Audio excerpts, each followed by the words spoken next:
She believed he was resting. She believed he was alone. She believed he loved her.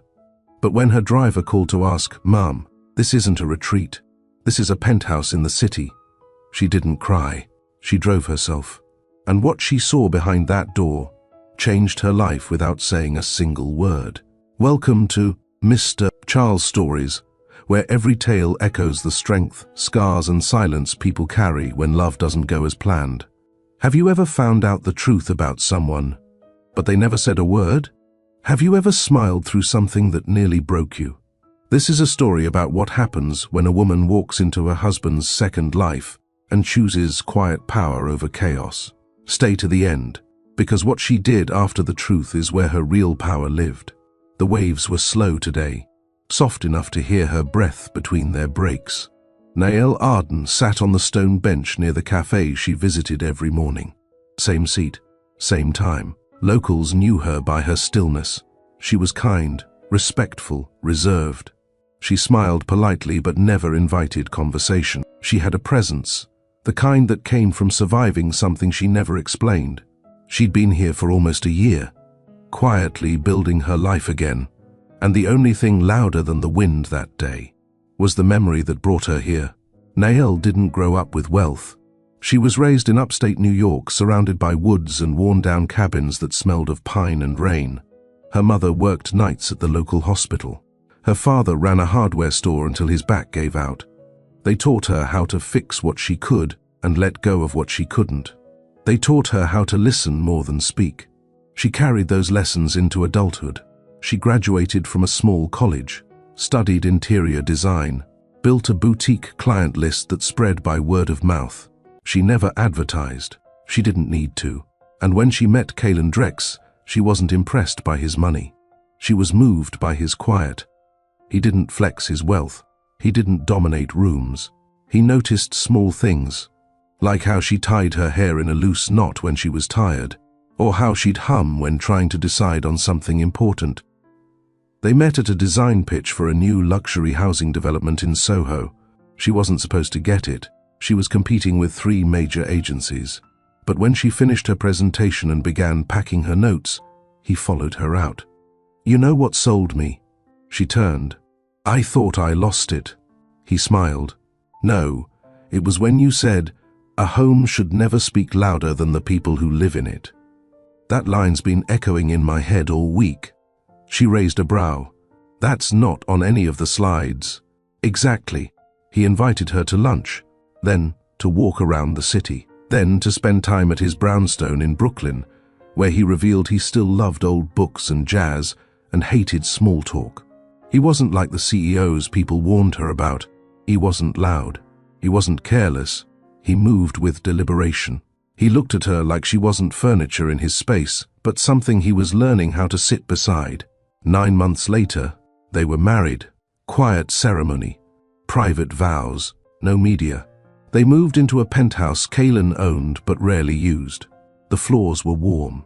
The walls held space for her art. She began designing a nursery even before he asked. Not decorating, just dreaming. And then she asked the question she always imagined would lead to joy.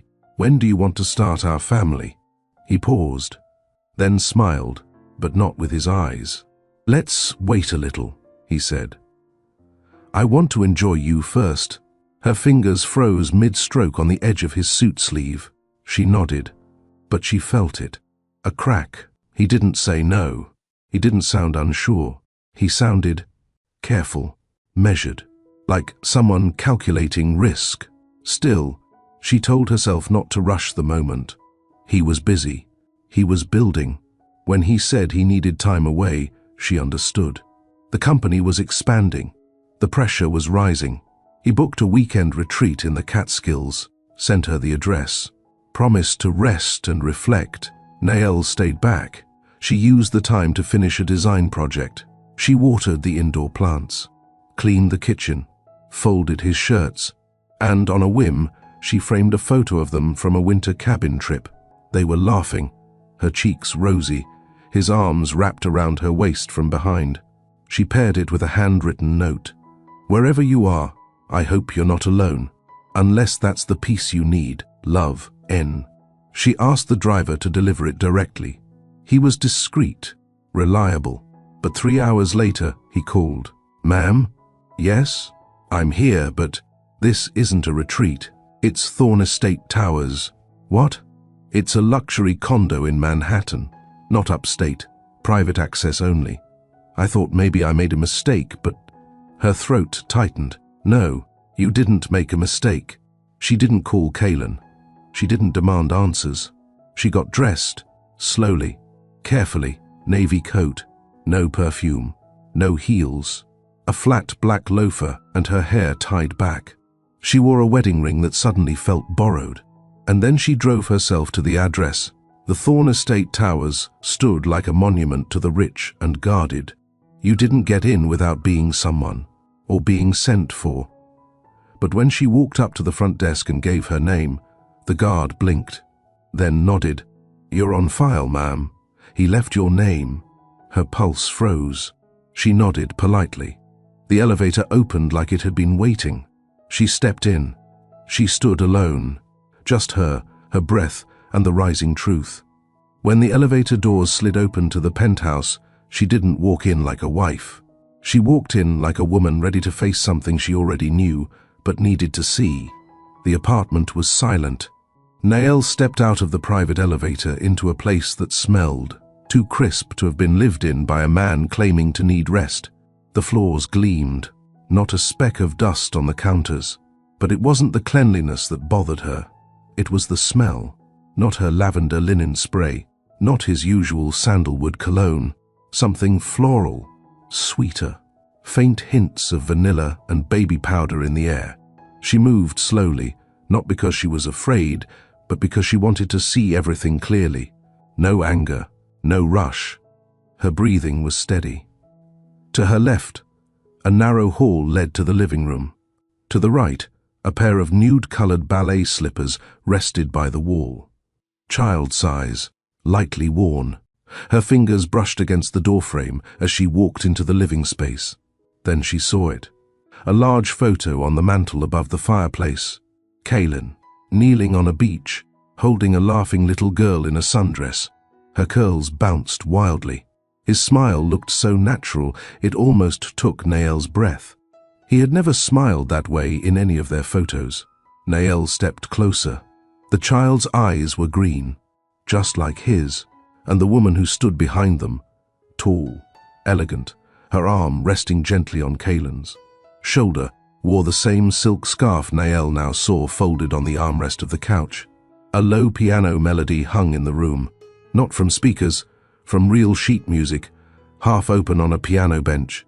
The page read, "For Anis." A child's drawing was pinned to the fridge in crooked tape, a stick figure. Family, Daddy plus me, and a third figure, separate, no name, drawn with a question mark over her head. Nael's knees didn't buckle. Her heart didn't race. She had already been grieving. Now, she was confirming. She took out her phone, snapped to the drawing. Then the family photo. She didn't touch anything else. Not the scarf.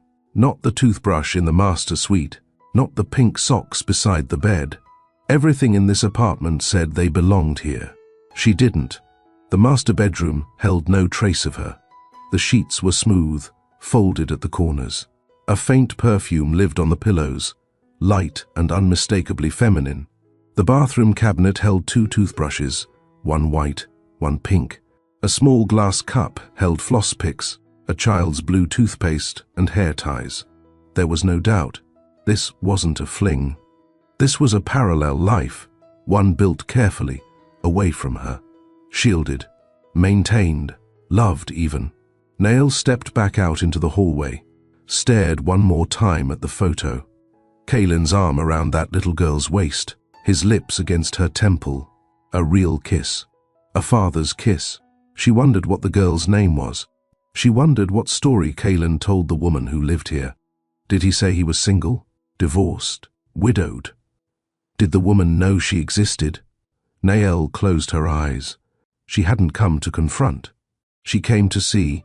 She turned, walked out the way she came, and rode the elevator down without looking back. The guard nodded as she passed. She nodded back. Back in her car, she didn't cry.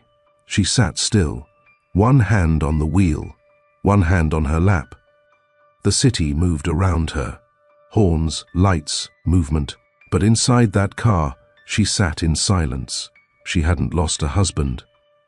She had lost an illusion. That night, when she returned home, Kalen was already in bed. The lights were off. The kitchen was spotless. He looked up as she walked in. "You okay?" he asked, yawning. She smiled faintly. "Yeah, just tired." He reached out to touch her hand as she passed. She let him. "How was the retreat?" she asked softly. He sighed. "Peaceful. I needed it." She nodded. "You should rest." Nael went into the bathroom, removed her makeup, tied her hair, and stared at herself in the mirror. For the first time, she saw something different in her own reflection.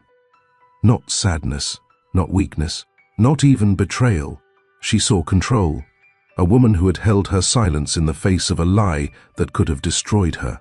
And now, she would use that silence to leave without noise. She slept beside him that night, turned to her side, held her own wrist. She had 3 weeks of paperwork to handle.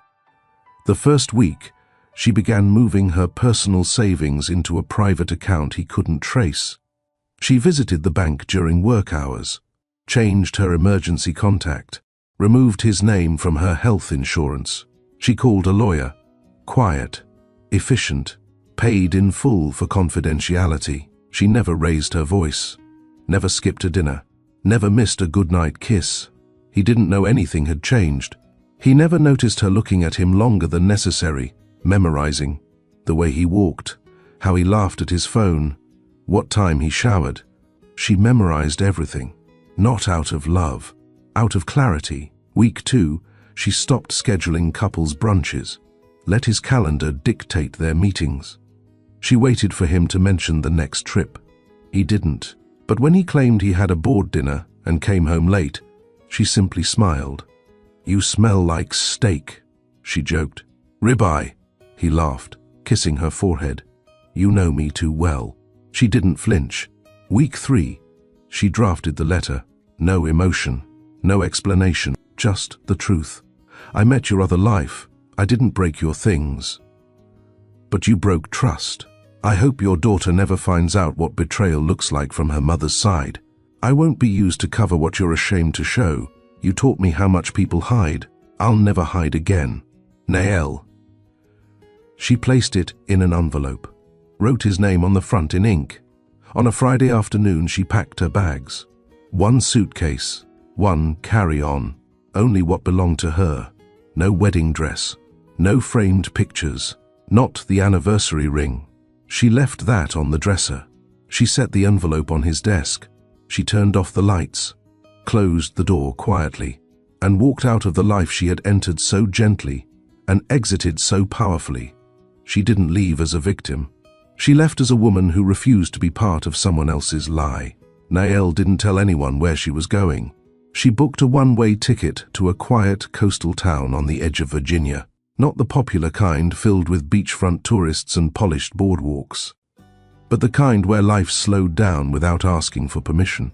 She chose it because no one there knew her, and because when she opened the map and closed her eyes, her finger landed there. That was enough.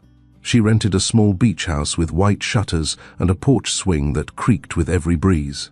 The ocean was just beyond the dunes, far enough not to hear the waves constantly, but close enough that the air smelled like salt and possibility. The first morning she woke there, she sat on the edge of the bed, the silence unfamiliar. No Kalen getting dressed in the dark, no phone vibrating with work messages, no footsteps outside the hallway. She pressed her hand to her chest and waited to cry, waited for regret to surface, waited to feel something that would make her want to turn back. But it never came. Instead, a calm settled in. Not peace, not yet, but something near it. Like her body was making space for the absence of him. She didn't reach out to anyone from her past, not even her best friend, Mira, not her cousin, who had once told her Kaylin was too clean to be trusted, not her former clients who had congratulated her on marrying up. She needed time, not comfort. She needed distance, not conversation. So she unpacked her few things: 2 dresses, 3 pairs of pants, 5 tops, comfortable shoes. She hung up the photo of her parents, the only one she took from the apartment.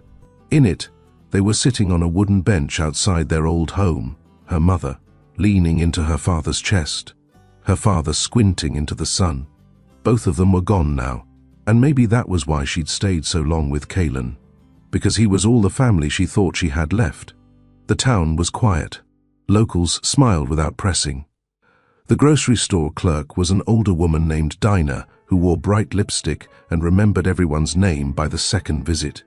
There was a bakery that smelled like cinnamon and butter every morning, a small hardware store, 1 pharmacy, a library no bigger than a 2-bedroom apartment, and there was the cafe. It was painted blue, narrow, a hanging bell above the door. She noticed it because it didn't try to be noticed. She stepped in on her 4th day in town. The man behind the counter looked up with soft, steady eyes. Hazel, no ring, wore a canvas apron, button-down shirt rolled to his elbows. "Morning," he said simply.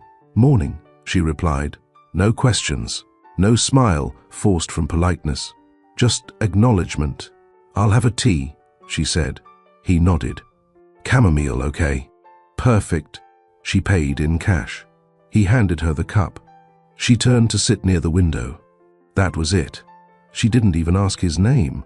That night, she sat on her porch and replayed the simplicity of that moment. No tension, no hidden meanings, no silence heavy with secrets. She sipped her tea and let the warmth linger. Her phone stayed off. Her mind didn't race, and for the first time in weeks, she felt like a woman returning to herself. 1 week later, an envelope arrived. No stamp, no return address, just her name, written in handwriting she recognized instantly. She sat at her small kitchen table and opened it slowly. Inside was a single photo: Kaylin, standing beside the girl. Rhea. They were outside, possibly at a park. The little girl held a kite string, her curls tied back with the same ribbon from the photo in the penthouse. Kaylin was laughing, looking at her like she was the whole world. Nael turned the photo over. In careful handwriting, it read, "Her name is Rhea. I never told you because I was afraid you'd leave. I see now you already had." There was no, "I'm sorry," no explanation, just that. She set the photo down, breathed once, and went outside. That evening, she returned to the cafe. Same man behind the counter. He looked up, nodded again. "Welcome back." "Thank you." She sat at the same table, ordered the same tea. This time, she noticed the small notepad he scribbled on between customers. His handwriting was neat, his posture quiet, like someone who had stopped rushing life long ago. When she left, he didn't try to engage, but as she reached the door, he said, "You look like you're holding something in your chest." She turned. "I'm the first?" He nodded. "Don't let it get too heavy. Small towns like this, the wind carries everything eventually." She didn't respond, but she didn't forget the words either. The next morning, Nael returned to the cafe. She didn't plan to. She told herself she'd stay in, organize her studio corner, maybe walk the beach and breathe through the weight she hadn't fully processed. But something about that man's quiet comment, the way he'd said it without judgment, without pressing, kept echoing in her mind. So she went back, not to speak, just to sit. The same table near the window was free. She liked how the sunlight stretched across it. No one rushed her to order, and when she finally did, he placed her cup down without saying a word, but left a small honey packet beside it. A subtle offering. A pattern was forming. By the end of her second week in town, she learned his name, Callan, not because he told her, but because an elderly couple greeted him by it when they walked in for their usual half-slice pie and 2 teas. "Morning, Callan. You're spoiling us with this cinnamon peach today." He only smiled. Nael smiled too, not outwardly, internally. Something about his rhythm reminded her of what life looked like when no one was pretending. She stayed longer that day, opened her sketch pad, began a new concept for a coastal cabin, not for a client, but for herself. Just shapes and textures, wooden tones, open windows. She didn't notice when he came over. "You design?" She looked up, surprised. "Sometimes." He nodded toward the sketch. "That's not sometimes work." She closed the pad gently. "It's not for sale." He nodded. Didn't ask. There was a pause. Then, "I don't talk much," he said. "So people think I don't notice things. But I do." She waited. "You're not running from someone," he said quietly. "You're running from a version of yourself you never wanted to become." Her throat dried slightly. He didn't stare, didn't lean in. He simply placed a refill beside her tea, walked back to the counter. She sat there, unsure whether to feel comforted or exposed. But the truth, she felt seen, and it didn't terrify her. That night, she wrote in her journal, "First time in months.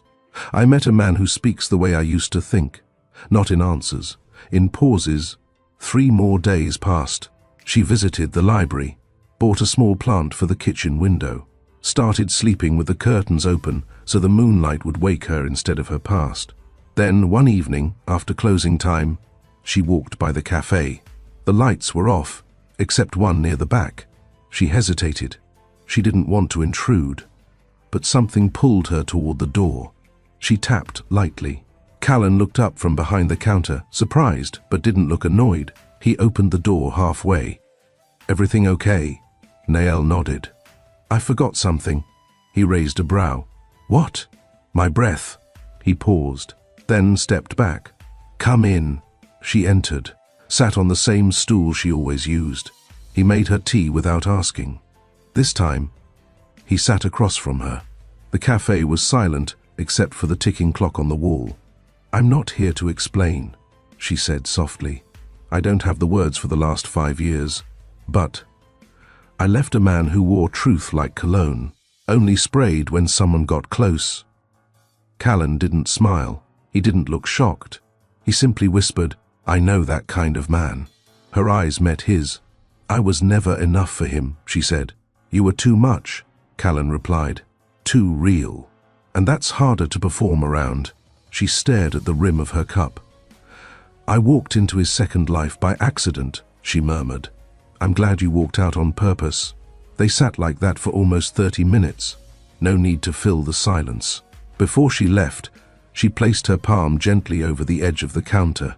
"Thank you for saying nothing when I needed quiet more than advice." Callan gave a small nod.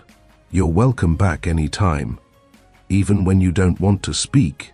As she stepped out into the evening breeze, she realized something. She didn't feel heavy. She didn't feel lost. She felt in motion again, not running, not hiding, just walking. By the end of the month, she had turned the guest room in her beach house into a small studio. Her designs shifted, less clean lines, more warmth, less angles, more breath. She stopped thinking about Callan, not because she hated him, but because he no longer took up space in her reflection. She had made room for something else, for stillness that was hers, for connection not tied to performance, for someone who handed her tea and sat in silence and called it understanding. Have you ever walked away from someone who didn't lie with words, but with silence? Did you rebuild yourself in a quiet place, or are you still carrying what they left behind? Tell us in the comments. Your story might help someone still finding their way out. Like, share, and subscribe to Mr. Charles Stories, where real hearts, real choices, and real lessons come alive through every scene. Nael hadn't cried once since leaving. Not when she packed. Not when she saw Ria's drawing. Not even when she walked into the penthouse and stared at a life that made her entire marriage feel like a placeholder. But one morning, 2 months into her new life, it happened. And it wasn't loud. She was watering the plant in her kitchen window. The sunlight poured in with quiet approval. She had slept well, eaten breakfast, even written in her journal. Then she saw it. A young girl outside, laughing with her father on the beach trail. Her curly hair bounced. Her dress caught the wind. He lifted her onto his shoulders and spun in a wide circle while the girl screamed with joy. Nael's hand stopped mid-air, still holding the watering can. That could have been her life. Not the money, not the beachfront walks. The bond, the child, the moments not built on secrets. Her eyes blurred. She didn't wipe them. She let the tears fall. Slow, warm, private. No sobs, no sound. Just a quiet goodbye to a dream that would never return. Later that day she went to the cafe. It was nearly empty. Callan was restocking the pastry shelves. When he looked up, he noticed her red eyes but didn't ask. Instead, he poured her tea before she ordered, left a second cup beside it, sat across from her. "I was 8, he said, unprompted. "When my father left my mother. No fight, no warning, just vanished. For years I thought it was because of me." Nael looked at him slowly.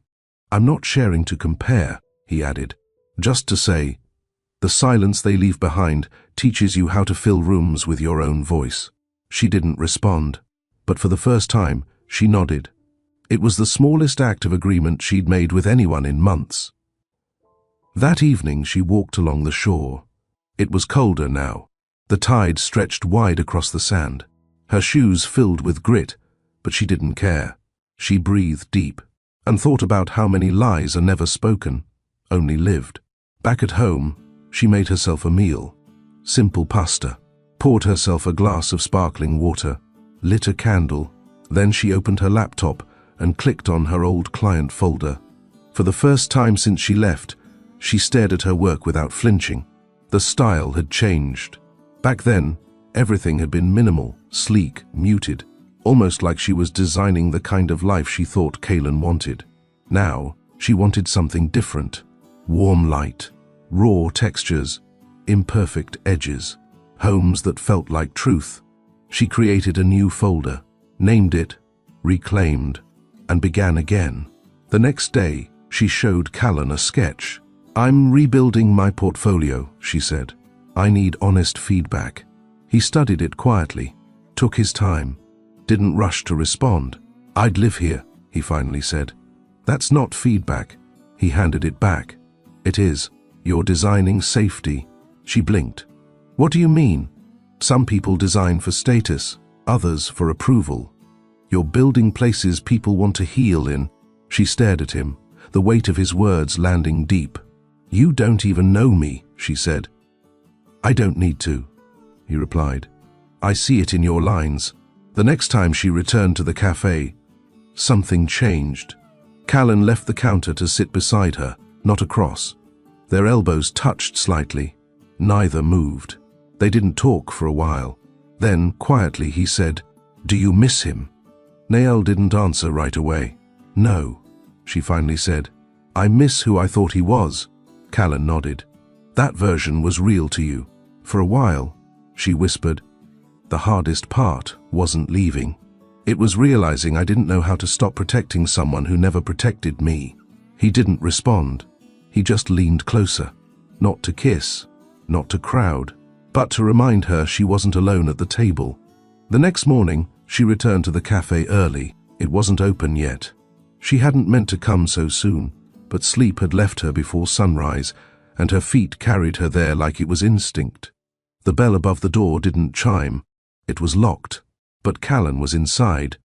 He looked up from behind the counter and met her gaze through the glass. His expression didn't shift.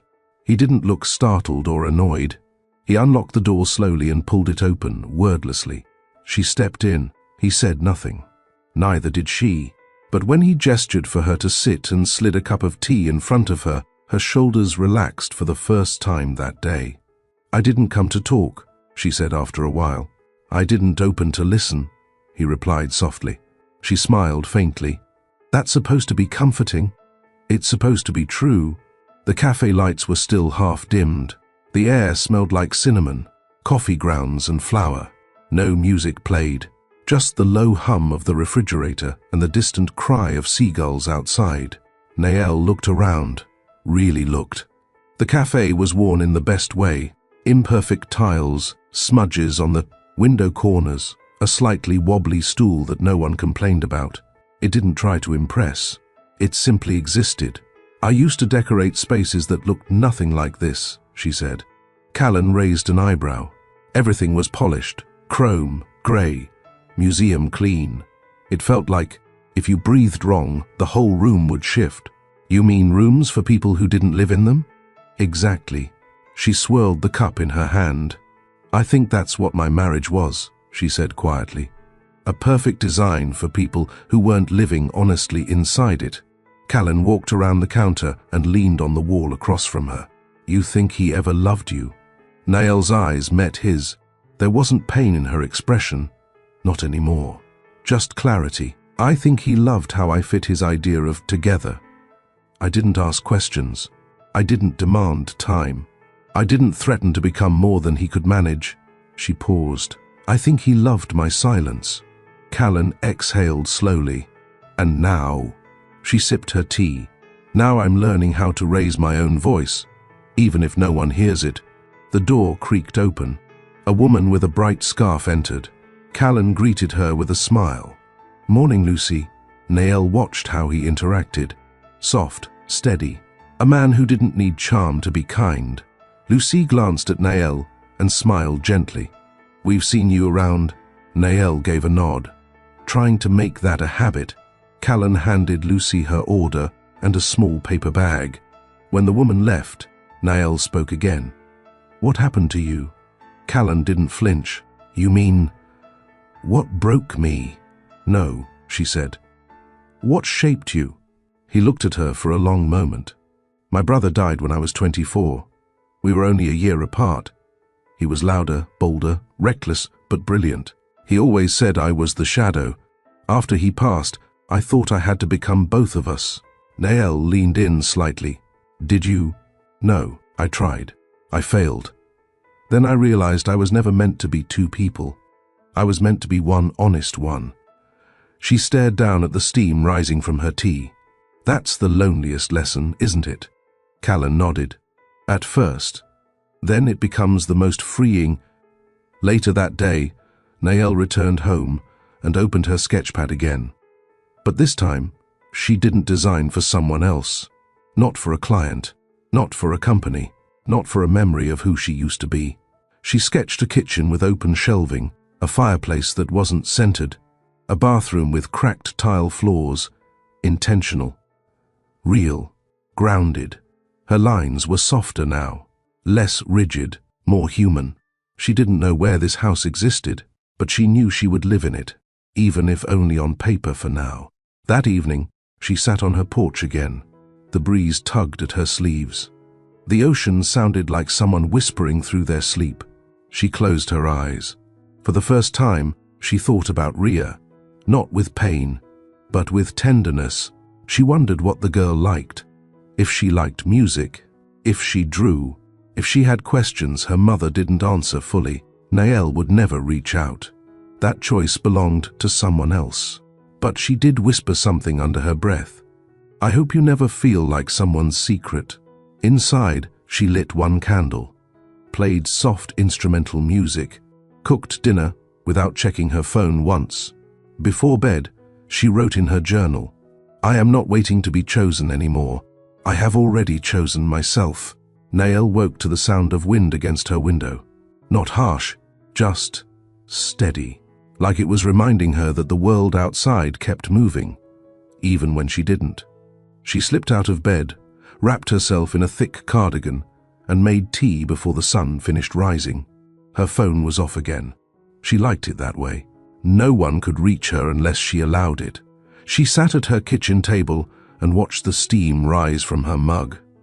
It was a ritual now, and for once, her mornings didn't feel like recovery. They felt like arrival, but that didn't mean she was done healing. A letter arrived later that day, handwritten, no return address, but the script was unmistakably familiar. She didn't open it right away. She left it on the table, stared at it through lunch, ignored it during her walk, and finally opened it as the sun began to set. It was short.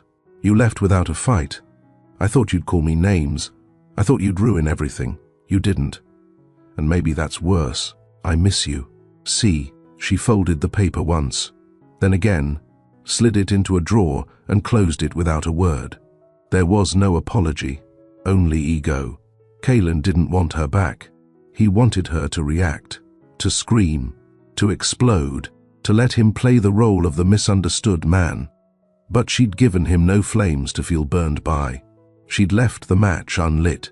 And that silence, that power, was louder than anything she could have said. That night, she went to the cafe late. The town had quieted. Just a few lights remained on in corner windows. The streets glowed under flickering lamps. Her shoes pressed gently against the damp concrete. When she walked in, Callan looked up. He didn't ask anything. He just poured her usual, set it on the counter, sat across from her. They didn't speak for nearly 10 minutes. Then she said, "He wrote to me." Callan waited. No apology, no explanation. Just a reminder that I didn't burn the house down on my way out. And somehow, he thinks that means he deserves something. Callan nodded once. "You're not the first to deal with a man who mistakes silence for weakness." "I didn't leave to punish him," she whispered. "I left because I couldn't keep performing a part I never auditioned for." He studied her quietly. "You didn't just walk away. You walked up. You elevated yourself." She blinked. That's not what it felt like. It never does at first. Strength doesn't announce itself while you're using it. It only shows up after, when you look back and realize what you survived. They stayed like that a while. Nael didn't want pity. She didn't want advice. She just wanted to be near someone who didn't ask her to be okay. And Callan never did. When she left that night, he handed her a folded piece of paper. She opened it at home. It read, "You didn't lose him. You lost the version of yourself that thought you needed him." The next day, she went to the ocean. No shoes, no plan. She walked along the wet sand, letting the cold water nip at her ankles. The sky stretched open. The air was sharp but honest. There were no footsteps beside hers, no one watching her from behind. But she didn't feel alone. She felt herself, and that, after everything, was finally enough. The next morning, Nael cleaned out the last box from the closet. She had avoided it since the day she moved in. Not because it scared her, but because it carried everything she thought she might still need. If she ever decided to go back, now she knew she never would. Inside were small things, a gift receipt for a watch she never gave him, their wedding photo in a frame she didn't remember packing, a dried flower from a dinner he once called the most peaceful night of his year. It had all meant something, but not enough. She laid the items out gently, took a photo of them, and placed each one back in the box. Then she taped it shut, wrote no name, no address, and left it by her front door. She'd take it to the donation center in the morning, not because anyone would want what was inside, but because it was time to let the weight of it leave her home. That evening, she walked to the cafe just before closing. Callan was mopping the floor. The lights were low. He looked up and smiled. "You're late," he said. She smirked. "You're still here." He leaned on the counter. "What's on your mind?" She hesitated. "I want to tell you something, not for advice, just to say it out loud. I'm here." She exhaled. "I don't think I ever loved Callan. I think I loved the way I felt beside him, needed, quiet, purposeful. But the person I was with him, she was always walking behind." Callan didn't interrupt. "I thought I was protecting something sacred. Our marriage, his image, the life we were building. But in truth, I was protecting him from the truth, and protecting myself from starting over." Callan stepped around the counter. He didn't touch her. He didn't crowd. He just stood close. "You've already started over," he said gently. She looked up. "And you're doing it without lies." The walk home was cool. The street was quiet. The moonlight cast soft shadows through the trees. Nael felt something different that night. It wasn't joy. It wasn't relief. It was stillness. The kind that came not from silence, but from no longer carrying a story that didn't belong to her. She unlocked her door, stepped inside, and turned off the porch light. The house felt whole, even with no one else in it. Before bed, she wrote again. He sent me a letter, hoping to disturb my peace. But I don't live where he left me anymore. I moved. She closed the journal, turned out the lamp, and slept deeply. For the first time in years, she didn't dream about being left. She dreamed about being found, by herself. It started with a headline. Nael wasn't looking for it. She was searching for a reclaimed wood vendor near town when a real estate article caught her eye. Drex Holdings expands to West Coast, amid leadership shift. Her hand hovered over the mouse. She didn't click it, but she stared at it for a while. Leadership shift? She closed the tab and walked away. She wasn't curious about the business. She didn't care about the expansion. What lingered was the quiet truth tucked in the phrase, he wasn't in control anymore. And it didn't happen because she exposed him. It didn't happen because she dragged his name through the press. It happened without her needing to lift a hand. That was the power of leaving without destroying. That night, she received a call from an unknown number. She almost didn't answer, but something told her to. A pause. A breath. Then, Nael. The voice was soft, woman, strained. Yes? I don't know if this is right. I shouldn't be calling. But my name is Ivana. She paused. I'm Ria's mother. Nael went still. Not out of fear, not from anger, but from the depth of something she hadn't touched yet. Grief for another woman who had also been living a version of her lie. I found a letter you wrote, or at least part of it. It was tucked behind a drawer. He must have kept it. Nael didn't speak. Ivana continued. I didn't know about you. I didn't know there was a marriage. I thought I was the one he kept hidden. But now I'm not sure who was real and who was pretend. Still, Nael said nothing. I left, Ivana whispered. I left after Ria asked me why Daddy only hugs her when no one's looking. Nael's chest tightened. I wanted to say, thank you, for disappearing the way you did, for not dragging it all into the light. You gave me the room to leave too. Nael finally found her voice. I didn't do it for you, she said. I did it for me. But I'm glad it helped you. There was silence on the other end. Then, she talks about you. Ria. She says she saw you once and asked if you were a teacher or a cloud. Nael's eyes welled. What did you tell her? I said you were someone her father didn't deserve. They ended the call with no promises, no future plans. Nael placed her phone on the table and leaned back. It felt like something had closed, not a door. A chapter. The next day, she walked to the edge of the beach at sunrise. She wrote Ria's name in the sand, watched the tide erase it gently, then walked away. Not because she wanted to forget her, but because she needed to remember herself more. The call with Ivana stayed with her. Not like an echo, more like a shift. Something had realigned inside her, even if she didn't fully understand it yet. Nael moved through her day slower than usual. Not heavy, not distracted, just reflective. She walked to the small bookshop she'd passed a dozen times but never entered. The bell above the door jingled. The scent of paper and wood filled the air. She wasn't looking for anything. She simply wanted to be surrounded by stories that weren't hers. A section near the back caught her eye. Journals, blank sketchbooks, leather-bound, hand-stitched. She ran her fingers along the spines, stopped at one with a plain navy cover and thick pages. She bought it without flipping it open. Back home, she opened the new journal and titled the first page, Letters I'll Never Send. She didn't start with Kaylin. She started with Ria. You'll never know me, but I saw your smile once, and it broke me open in the softest way. You're the part of his story that should have been told with pride, not hidden behind passwords and false business trips. You're not his mistake. You're his consequence, and you deserve to know what truth feels like. If life is kind, I hope you never become a woman who has to write letters like this. But if you do, I hope you write them with fire in your voice and peace in your chest. She didn't cry as she wrote. She didn't stop either. 3 letters. 4. By sunset, She had filled 20 pages, not for answers, not for revenge, but for clarity. She was telling herself the truth, fully, for the first time. Later that evening, she heard a knock at the door. Soft, 2 short taps. She opened it.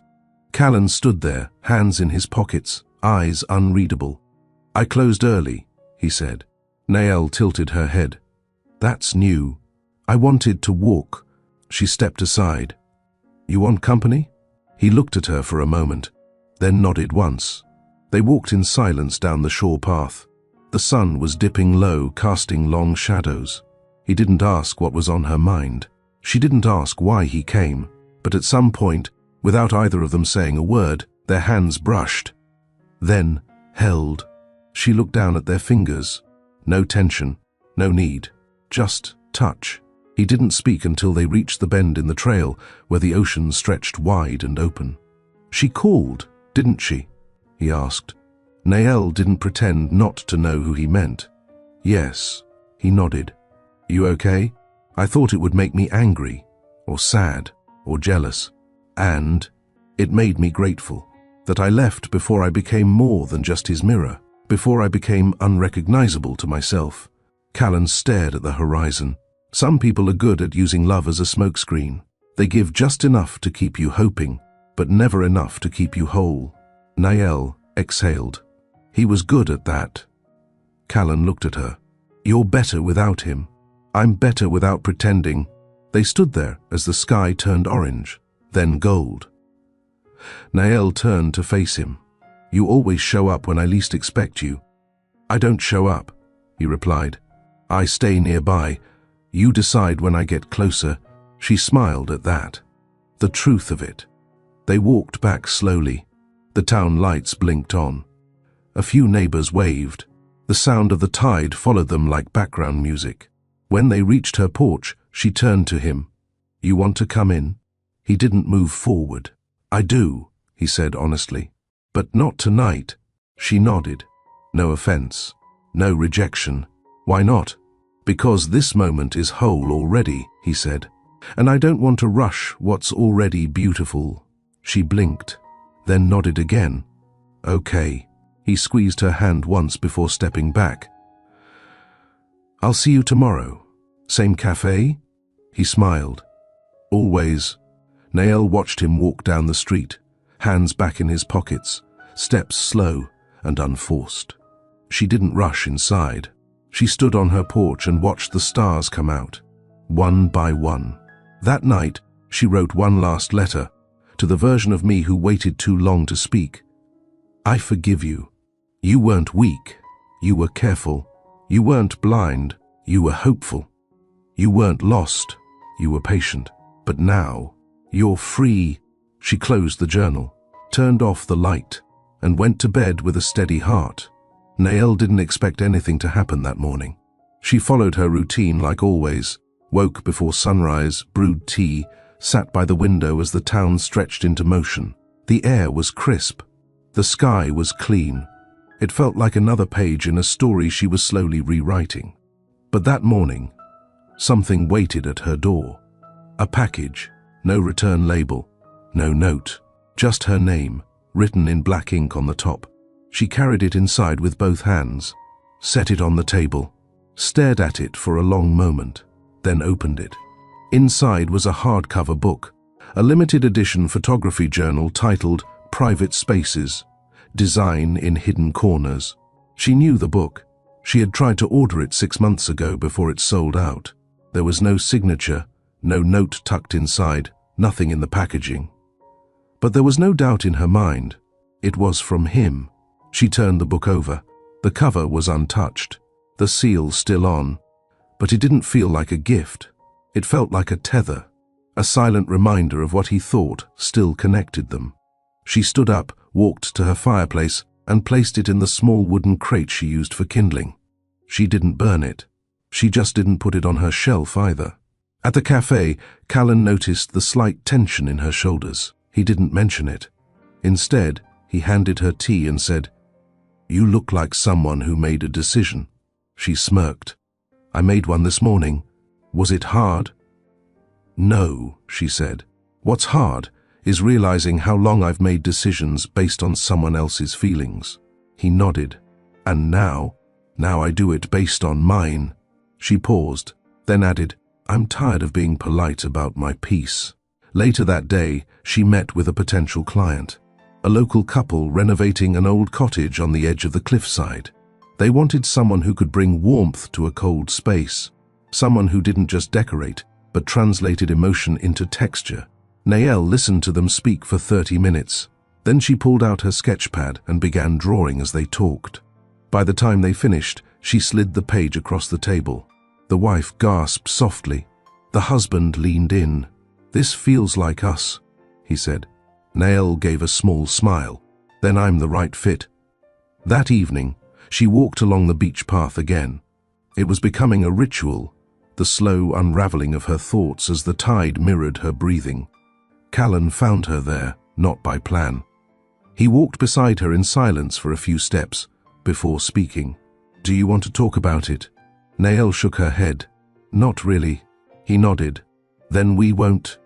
But after a pause, she spoke anyway. He sent something. A book I once mentioned. Callan's jaw tightened slightly. He's still trying to be present without accountability. She looked up at him. Do you ever think people like that change? He didn't answer immediately. I think people adapt, especially when they lose access. But real change? That only comes when they lose the illusion that they were ever right to begin with. Nael swallowed. I don't think he's lost that yet. Callan looked at her. You have? They sat on the rocks near the shore. The sky was turning orange, the sea catching pieces of it and scattering them like fire across the water. Nael turned to Callan. I want to ask something. Go ahead. Why haven't you ever tried to pull me closer? To claim me? He met her gaze, steady. Because you're not something to claim, Nael, and because I don't want to be the next silence you live inside of. She blinked slowly. He continued, I'd rather walk beside you than stand in your way, even if that means waiting longer than I want to. Nael looked out at the ocean. Then keep walking, she said. And he did. The next morning, she mailed a package. It was small, wrapped neatly, no letter inside, just the book, no return address, no explanation. She simply sent it back, not to spark anything, but to close a door gently and walk away from it for good. Nael spent the rest of that week in motion. It wasn't about distraction. It was about creation, about reclaiming space that used to feel too quiet. Her project with the cliffside cottage clients moved forward faster than she expected. They trusted her completely. That trust was something she hadn't felt in a long time. She sourced reclaimed wood from a nearby salvage yard, chose sea-toned tiles for the kitchen backsplash, and hand-sketched an open shelving layout that allowed for mismatched mugs and lived-in warmth. She wasn't just designing a house. She was designing safety, reflection, realness. Everything she had once begged for in a marriage, now built into walls, cabinets, and morning light.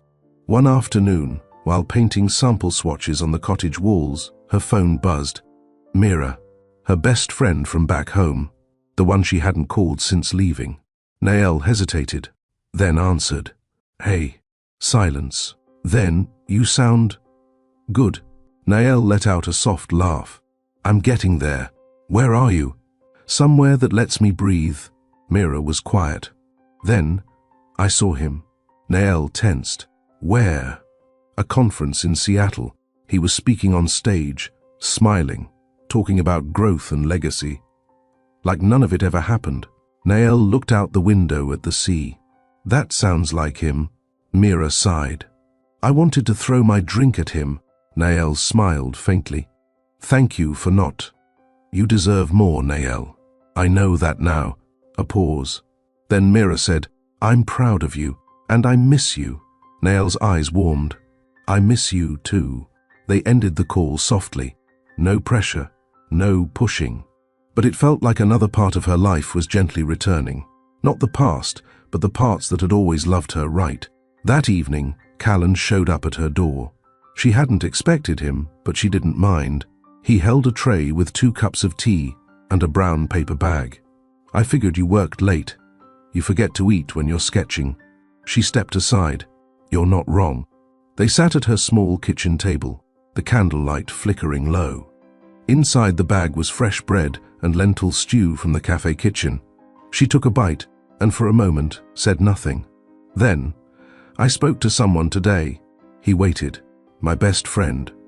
First time in months. She told me she saw him, said he looked untouched, like none of it touched him." Callan's voice was calm. "Some people build their lives with waterproof paint, but that doesn't mean the rot isn't under the surface." Nael nodded slowly. "It's strange. I used to need to be seen to feel worthy. Now, I don't want him to see me at all." Callan met her eyes. "Good." They didn't talk for a while after that. Later, as he got up to leave, she walked him to the door. He paused. "I can go now, or I can stay and not touch you." She tilted her head. "Why would you say that?" "Because I don't want you to confuse comfort with closeness. I know what it took for you to stop needing noise to feel safe." Her chest tightened. She reached for his hand, not to pull, but to hold. "I don't confuse you for noise," she said. He stepped forward. Slowly, close enough that she felt the warmth of his breath, but not enough to make her move back. "Then let me stay." In silence. No agenda. She nodded once. And he did. They sat on the couch. No music. No television. Just the dim glow of the lamp and the sound of the sea through the open window. At one point, she leaned against him. Her head found the curve of his shoulder, like it had always known where to rest. He didn't kiss her. He didn't shift. He simply stayed. And in that stillness, she realized something she hadn't felt in years.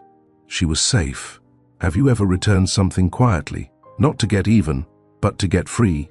Some goodbyes don't need words. Some peace doesn't need to be loud.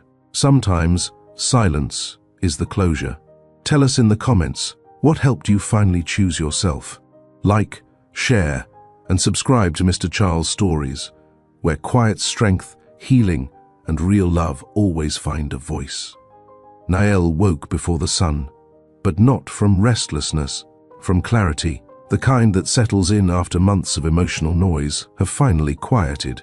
The kind that doesn't ask questions anymore. She stepped out onto her porch with a blanket around her shoulders and a cup of tea warming her hands. The ocean whispered, like always. Familiar, grounding. Her phone was charging by the window. She hadn't touched it all morning, and she didn't plan to. When the town finally stirred, she went for a walk. No destination, just movement. She passed the bakery. The owner waved through the window. She waved back. She turned down the street toward the cafe.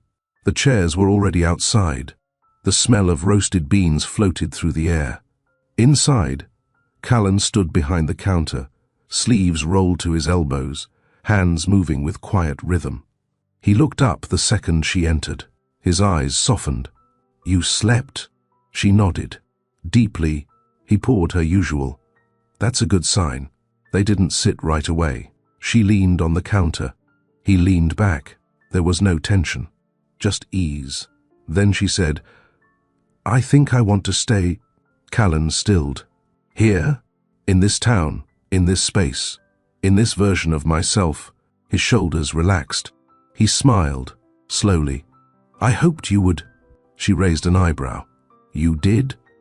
"I didn't come close to someone temporary, Nael." The way he said her name, firm but reverent, made her chest rise a little fuller. "Then, what do we do with this?" He walked around the counter, closed the distance between them. "We let it unfold," he said, "with no deadlines, no rehearsals." She nodded. "I can do that." Later that afternoon, they drove to a nearby flea market. Callan wanted new mugs for the cafe. Nael came along to supervise his taste. They walked between booths, side by side, shoulders brushing occasionally. Every now and then, someone from the town nodded to them. She noticed it, how they were starting to be seen as a we, even before they declared anything. At one table, she spotted a deep green ceramic mug with a gold crack running down its side, intentionally sealed with resin, the imperfection highlighted instead of hidden. "This one," she said, holding it up. He glanced at it, then at her. You'd choose the flawed one. She smiled. No. I'd choose the one that was honest about being broken. He bought 6 of them. On their way home, they didn't say much. The windows were down. The sky was starting to change. But at a red light, he said, I used to be angry at the world. Then I got tired of anger. It never gave me anything back. Nael turned toward him. What gave you something back? He glanced at her, eyes steady. Stillness. And people who didn't force me to be louder than I am. She leaned her head back, closed her eyes for a moment. I think I spent so long trying to be small enough to keep love. Now I just want to be seen without shrinking. You are, he said softly. They unloaded the mugs at the cafe. She lingered behind, wiping down a corner shelf while he swept. Then she asked, if this is the start of something, does it scare you? He stopped sweeping. No, he said. It humbles me. She nodded. Me too. That night, she walked home alone. Not because she needed space from him, but because she wanted to feel every step. Her feet on familiar ground, her breath steady, her heart full but not overwhelmed. And in her chest, a quiet certainty bloomed. She was choosing this, with her eyes open, and no one else's permission. The next morning, the wind carried a different kind of stillness, one that made Nael feel like something was about to shift, but not in a way that unsettled her. It felt more like confirmation. She had slept without dreams, woken without weight, and as she tied her robe and poured herself a fresh cup of tea, she realized her first thought hadn't been of Kaelin. It hadn't been of loss. It had been of what to do with the rest of her day. That was progress. At noon, she met with her cottage clients for a second walkthrough. The space had come alive. Light warmed the living room through wide windows. The kitchen was nearly complete, and the scent of new wood filled the air. The wife turned to her, eyes glistening. This is more than a renovation, she whispered. It feels like coming home to a version of us we forgot existed. Nael didn't respond right away. She took that in. Let it settle. Then she said, that's what it felt like to draw it. The husband added, whatever you carry, you build into your designs. And it's good. It's honest. Nael walked outside after they left and sat on the porch. The sea shimmered in the distance. She pulled out her sketchbook and scribbled a few lines, then paused, then wrote a single sentence. I am no longer designing around damage.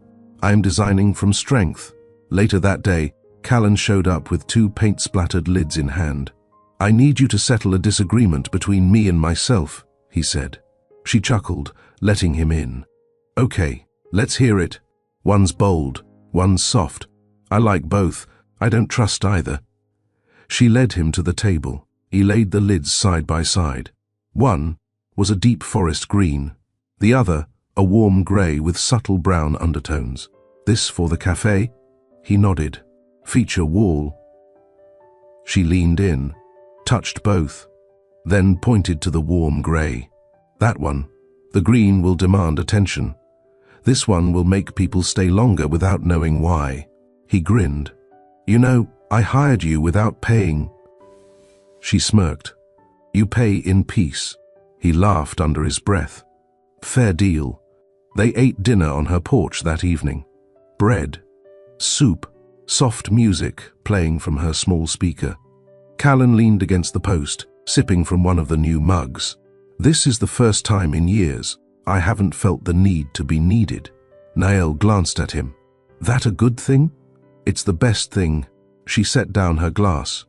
I used to think intimacy was about proving your worth, but now, I think it's about being willing to stay with someone while they remember it.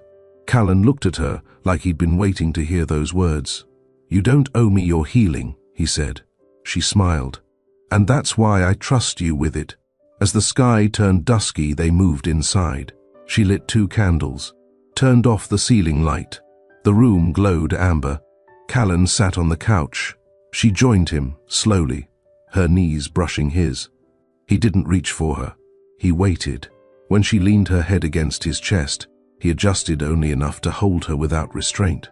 They sat like that, still, unforced, and she thought, maybe for the first time in her life, I don't want to run from this. He didn't stay the night, not because he didn't want to, but because they both understood, when something is finally healthy, you don't rush its shape. You grow into it, with care, with time. Nael stepped into the library for the first time in weeks. She hadn't meant to stay away. Life had simply started filling up, with design work, cafe evenings, slow walks, long conversations, and even longer silences that didn't ask for more.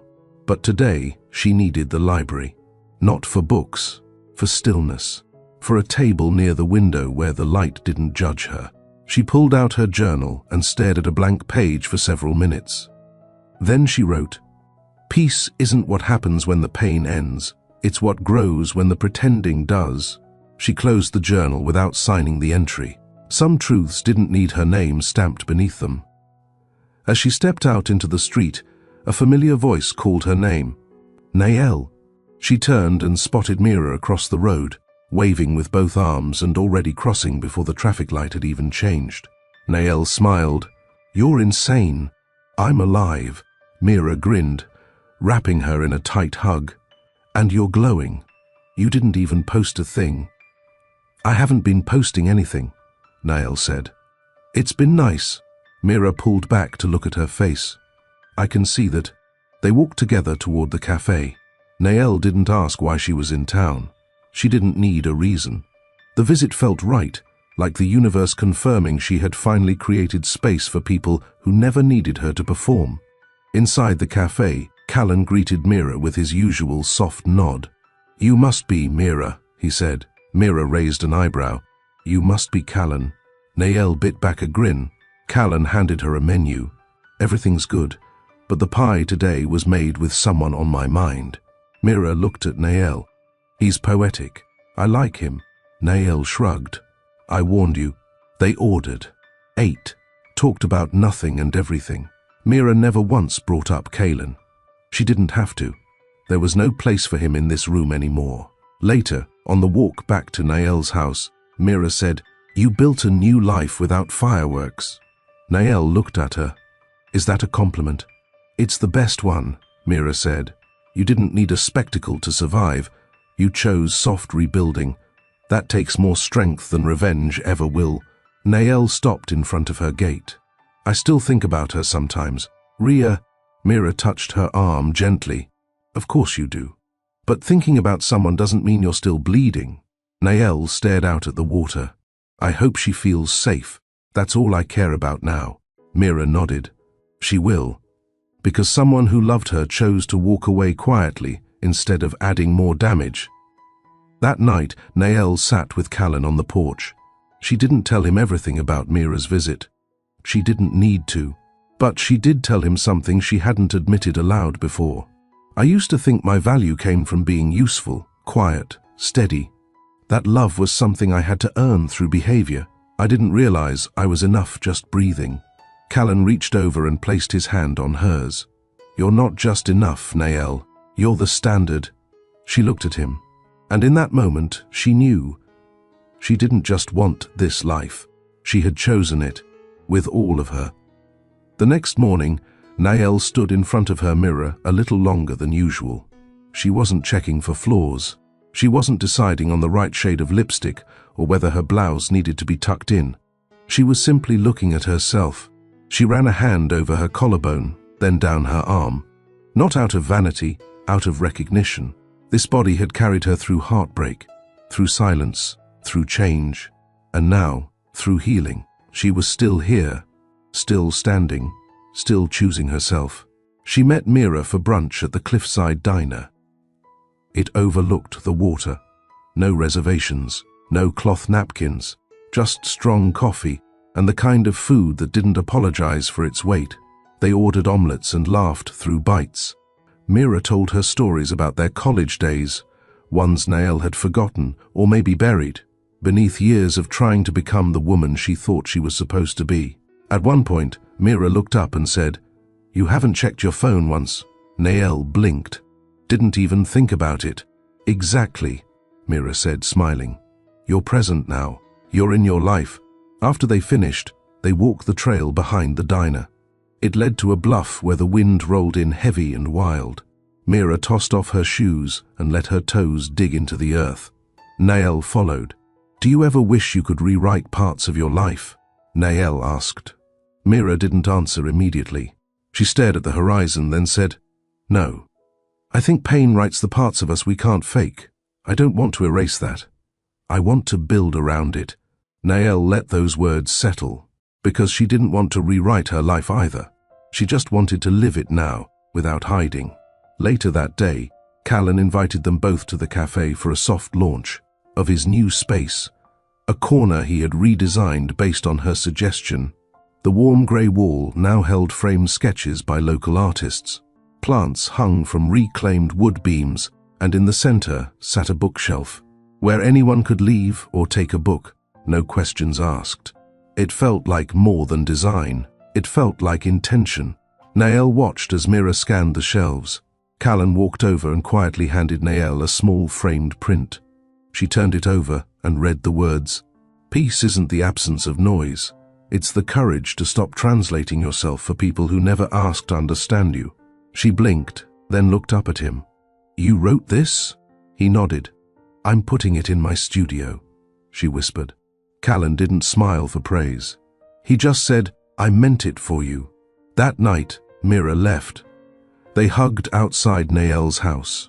Not the rushed kind of hug that says keep in touch, but the kind that holds time without pressure. "I'm proud of you," Mira said. "Not just for leaving, but for staying gone." Nael nodded. "That was the hard part. You made it look like the quiet part." Nael smirked. "That's because I had help." She watched Mira's car disappear into the distance before walking back inside. And when she shut the door, her home didn't feel like a pause in her life.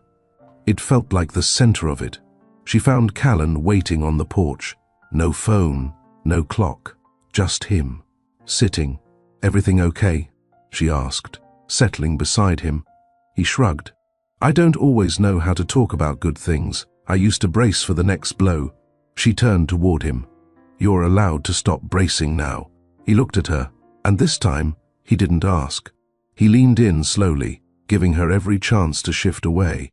She didn't. Their lips met, not with urgency, but with memory, like a touch that knew its place before it arrived. When they pulled apart, she didn't speak. She just rested her forehead against his. "You've never been something I had to survive," she whispered. "And you never will," he replied. That night, he stayed, not because they needed to prove anything, but because, for the first time, the space between them asked for no explanations, only truth and presence. Nael didn't wake up startled. She didn't wake up worried.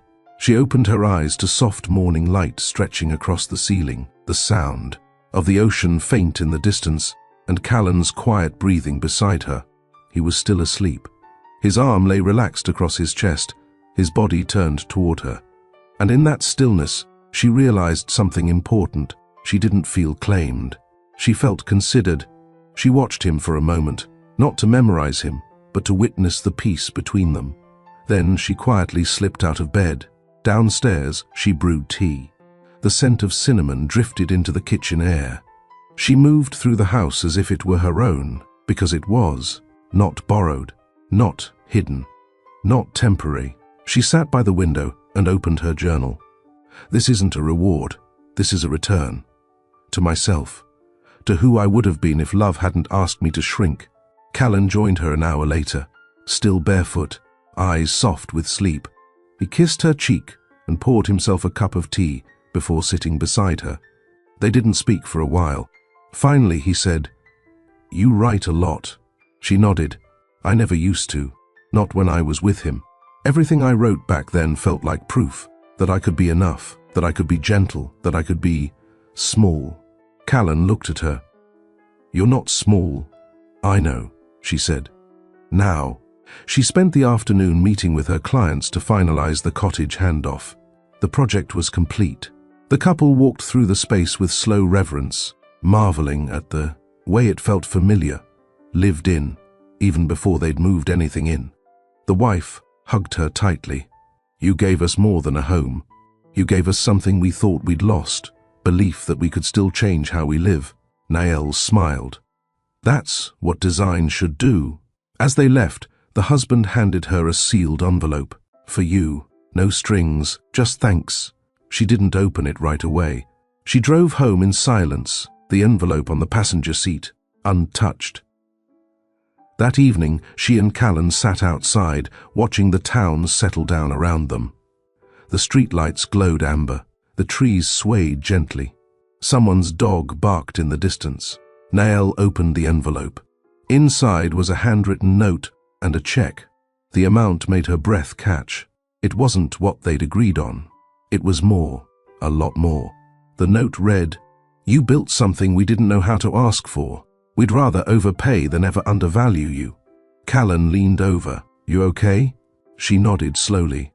"I've spent most of my life being told not to ask for too much. This feels like proof I wasn't wrong to want more." He smiled. "You still haven't asked for anything." She looked at him, then whispered, "I'm asking now." Callan leaned in, not to interrupt, but to say yes. Later that night, she walked the beach alone, not because she needed space from Callan, but because she wanted to stand alone with herself and not feel empty. She stepped into the tide, let the water kiss her ankles, and then she said out loud, "I forgive you." It wasn't for Callan. It wasn't even for Ivana. It was for the version of herself who had accepted less because she thought it was love. Nael returned home with sand still between her toes. She had walked the entire stretch of shoreline barefoot, letting the tide press into her steps, letting the cold water remind her that healing wasn't always warm, but it was always real. She entered the house and didn't bother to turn on the lights. The sun still poured through the windows. Soft, orange, patient, she moved through the quiet, set her journal on the coffee table, and pulled out a sheet of sketch paper instead. She didn't know what she was about to draw, but her hands moved anyway, not for a client, not for a brand, not for an audience, just for her. Lines turned into soft arches, windows without curtains, a wide door open to the sea, books stacked imperfectly, rugs that didn't match, lighting that didn't aim to impress, just to warm. She labeled the drawing, "My Own House." For years, she had drawn houses for people trying to prove something. Now, she was drawing a home that had nothing to hide. Later that night, she cooked dinner with Callan. They moved around each other without needing words, handing off spoons, nudging elbows, tasting sauces, adjusting heat. The silence between them wasn't empty. It was secure. After they ate, she leaned back in her chair, full and soft and quietly whole. "I think I'm done mourning him," she said. Callan looked up, not surprised, just listening. "It took me a while to realize. I wasn't mourning him. I was mourning the woman I thought I had to be to keep him." Callan reached across the table, not to interrupt, just to hold. Nael placed her hand in his. "I'm not that woman anymore," she said, "and I don't want to become her ever again." "You won't," he said. "You're not walking in circles. You're walking forward." The next day, she received a letter, not from Callan, not from Ivana, but from a publisher. Months ago, she had submitted a small portfolio of written reflections and visual sketches to a journal that spotlighted quiet living and design as emotional recovery. She had forgotten about it completely. The letter read, "Your submission stood out. It wasn't loud, it was true. We'd love to feature your story, words and art, in our upcoming issue titled Returning Home to Self." Nael stared at the paper. Her words, her healing, her quiet journey. Someone had seen it, not for the performance, but for the presence. She placed the letter on her desk and took a long, steady breath. At the cafe, Callan was restocking a shelf. She walked in and didn't speak until he looked up. "I said yes." He raised an eyebrow. "To what?" "To sharing my story, publicly." He smiled. "Good. I was afraid I'd be exposing myself." "You're not. What if he reads it? Then he'll finally know the one thing he never understood." She tilted her head. "What's that?" Callan stepped close. "That you didn't break. You broke free." That evening, They sat on the beach again. No plans, no titles, no expectations. Nael leaned against him and whispered, "This is the first time I've ever felt safe enough to just be." Callan looked at her, not with possession, but with pride. "You are not a recovery," he said. "You are a revelation." Callan's mother walked into the cafe just before closing. She wore the same cream cardigan she always did, the same delicate silver chain with a pendant the shape of a crescent moon. But tonight, her eyes held something different. Not suspicion, not worry, something softer. Nael saw her from across the counter and gently closed the ledger she'd been reviewing. "Evening," she greeted with a small smile. Callan's mother didn't answer right away. She walked up to the counter, set her bag down, and looked Nael in the eyes. "I read your essay," she said. Nael's spine straightened. "I wasn't sure I'd recognize myself in it," she added. "But I did." Nael blinked. I was that woman once," the older woman said, voice low, "holding on to a man who had no idea how to hold me, thinking silence made me strong, thinking forgiveness meant staying." Nael swallowed hard. "But you did what I never had the courage to do." A pause. "You walked away." Callan's mother exhaled. "And now? Now I finally understand why my son looks at you like that." Nael didn't move. "Like you're home," the woman whispered. That weekend, Nael didn't go back to the city. She stayed. She painted. She helped Callan close the cafe early one night and made him try 4 different kinds of hot chocolate until he admitted hers was better. They slow danced in the tiny living room with music playing low on a speaker. She fell asleep on his couch. He didn't touch her. He just watched her breathe, like it mattered. The next morning, Callan got a call from the local high school. Their guest speaker for the Career Day event had cancelled last minute. Someone recommended him. "About what?" he asked. "About purpose. About staying in town when everyone's told you to leave." Callan agreed, but only on one condition. He wasn't going alone. Nael stood on that auditorium stage with him, both holding mugs of coffee, both wearing jeans, both completely themselves. She shared how architecture once meant ego, but now meant restoration. He talked about how the cafe had saved his life twice, once when he inherited it, and again when she walked through its doors. They didn't pretend to be perfect. They told the truth. Students listened. Teachers nodded. One girl cried quietly. After the event, a boy walked up to Nael with a sketch pad. He held it out. "I want to be like you," he said. "But not famous. Just okay." Nael bent to meet his eyes. "You already are." The following week, the magazine issue arrived in print. Nael didn't check the article first. She turned to the back, where the editor had written a dedication to those who left to protect their peace, and to those brave enough to stay and rebuild it. Callan set up a reading for her at the cafe. He didn't announce it publicly. He didn't post flyers. He just called a few people who mattered, the ones who'd seen her quiet return, who had made space for her without needing details. That night, she read from her piece, voice calm, steady, and afterward, she answered questions, not about what happened, but about what helped. "Where did you find your strength?" one woman asked. Nael glanced at Callan. "It wasn't one place," she said. "It was every small moment I chose not to shrink." Later that night, Callan handed her a small envelope. "Another letter?" she asked. "No," he said. "Something else." She opened it and pulled out a set of keys. "Is this?" "A cottage, on the edge of town, needs work, lots of it." She looked up. "I don't want to buy your silence," he said. "I want to build your sanctuary." She stepped into his space and wrapped her arms around his waist. "I want to build something too," she whispered. "Us?" She nodded. But slow, honest, real. He kissed her forehead. "I wouldn't want it any other way."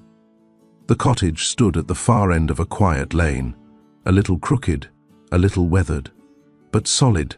Nael stepped inside for the first time just after sunrise. Light spilled through cracked shutters. The air smelled of old pine and rain-soaked earth.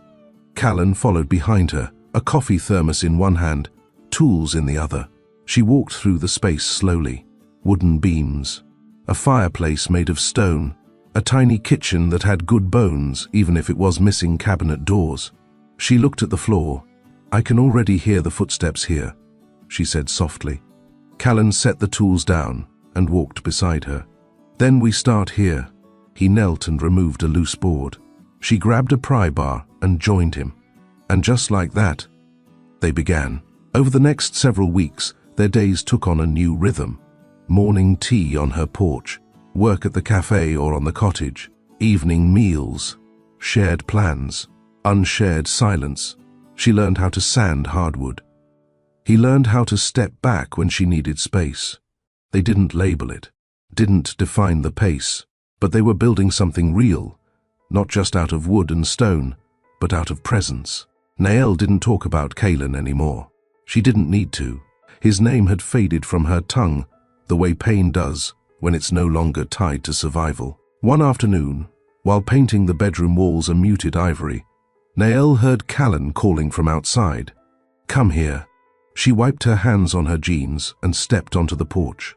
He pointed toward the road. A girl on a bicycle rode by, curly hair tied up, pink backpack strapped to her shoulders. She looked no older than 9. Nael froze. It wasn't her, she knew that, but for a split second, her chest tightened. Then, it softened. She turned to Callan. "She looks happy." He nodded. "She probably is." Nael exhaled. "I used to wonder if Rhea would know me if she saw me. And now, I hope she never needs to." Callan stepped closer. "That's the kindest goodbye I've ever heard." That evening, after cleaning up paintbrushes, they sat on the front steps of the cottage, feet in the grass, hands brushing gently. Nael leaned her head against his shoulder. "I used to think love had to be dramatic to be deep," she murmured. "Big gestures, big forgiveness, big returns." Callan kissed the top of her head. "This is better." She nodded. "It is." Weeks passed. The cottage took shape, and so did they. People began to stop by, curious neighbors, old clients, cafe regulars. They offered to help, offered tools, offered food. Nael didn't push them away. She allowed them in, not to impress them, but to belong. It was a kind of community she never realized she'd missed. One night, as they sat in the finished living room, fire crackling, new furniture in place, Callan handed her a small notebook. She opened it. Inside were hand-sketched floor plans, designs, notes in his neat handwriting. "What is this?" she asked. "Our next one," he said. "If you want it." Nael flipped through the pages. "You want to build more cottages?" "I want to build spaces with you," he said. "For people healing, starting over, reclaiming peace. You design it. I help bring it to life." Nael looked up. "You're serious?" "I've never been more." She held the notebook to her chest. "I'm in," she whispered. "On all of it." On the 1-year anniversary of the day she left Callan, she didn't mark the day with sadness. She didn't light a candle or reread the letter she wrote him.